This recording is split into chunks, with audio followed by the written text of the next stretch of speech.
The story begins with the happiness of a small family.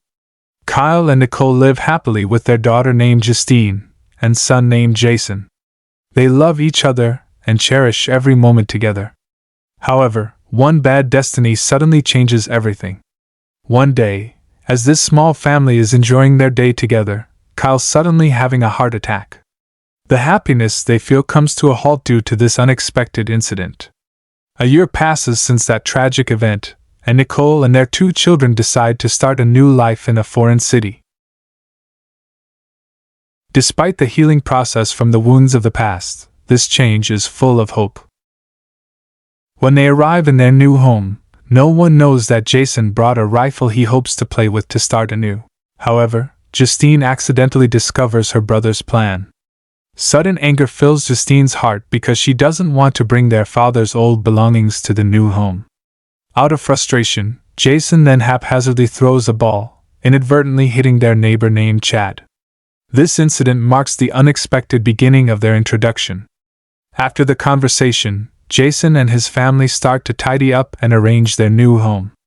However, shortly after, a new neighbor named Courtney arrives. One night, after their meeting, Courtney returns to her home. However, that night takes a gripping turn as strange and unusual sounds fill Chad's house. Curious and somewhat nervous, Chad decides to go outside to find the source of the sounds. When Chad reaches the pool in the yard, the situation suddenly turns eerie.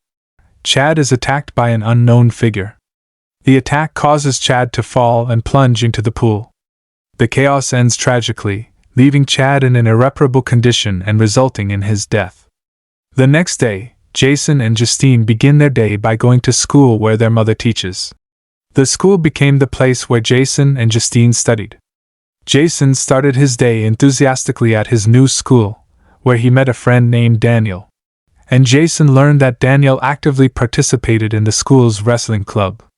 Without hesitation, they decided to practice wrestling together. During the training, Jason also encountered Clara, a sweet girl at the school, and the next day, he faced a new challenge.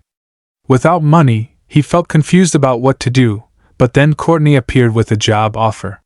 While enjoying drinks and chatting, an unexpected incident occurred when Courtney accidentally spilled her drink.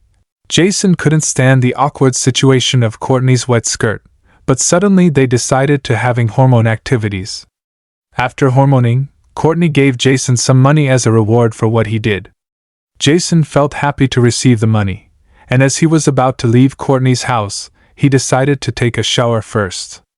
However, Courtney, curious, wanted to take a photo of Jason showering.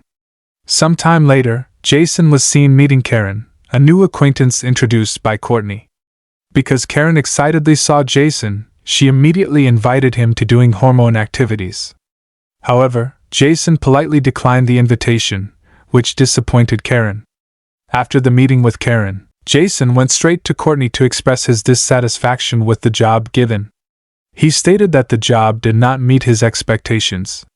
The next day, Jason met Daniel, a colleague who had been working with Courtney for a long time. Jason then asked about Daniel's experience in the job, and Daniel replied that he really liked the job because he could earn a lot of money just by doing hormone activities. Jason seemed to reconsider the option of accepting the job again. In short, Jason decided to visit Courtney's house. This time, he accepted the job that he had previously rejected, and as a gesture of appreciation, Courtney gave a new car to Jason. Jason diligently continued his work, serving his clients well. After completing his task, he shared some of his earnings with Courtney. Impressed by Jason's hormoning skills, Courtney decided to bring him more clients. However, one night during playtime with a client, the client's husband secretly arrived. This startled Jason, leading him to hide in a closet. Unfortunately, he accidentally dropped his belt while the client continued hormoning with her husband. Feeling threatened, Jason shared his concerns with Courtney the next morning, expressing fear from the previous night's incident. Consequently, Jason decided to quit his job. Unexpectedly, his decision brought someone unknown named Benjamin into the picture. Benjamin threatened Jason to continue working for Courtney, forcing him to resume his job under Benjamin's pressure. Days later, Jason's mother arrived at Courtney's house for a party. Among the guests were several clients, including Karen, the client caught with Jason at her home. Here, Karen demanded compensation for the chaos in her household, where her husband had discovered Jason's belt. This led to Karen ask $100,000 in damages. That night, Benjamin, sent by Courtney, met with Karen, giving her an envelope supposedly containing the $100,000. Disappointed by its actual amount, Karen sought an explanation. Instead, Benjamin attacked her. In self-defense, Karen shot Benjamin with a gun from a drawer, triggering Benjamin's anger. He choked Karen until she succumbed to her injuries. Benjamin, previously shot by Karen, sought help from Courtney. But Courtney refused to help him, considering Benjamin reckless in handling the situation. Courtney's intention was merely to threaten Karen, not to harm her. Benjamin was left alone until he passed away. Upon seeing Benjamin's condition, Courtney decided to dispose of the body by storing it in the car trunk and later discarding it. The next day, Jason and Daniel were seen chatting at school, planning steps to expose the wrongdoing involving Courtney, and feeling that all of it was connected to Chad and Benjamin's deaths. In short, that night, Jason went to meet Courtney at her home. Simultaneously, Courtney received a special visit from the mayor. Courtney greeted the mayor with joy as if nothing had happened. On the other side, Jason quietly entered Courtney's room and found a book revealing Courtney's involvement in Chad's death.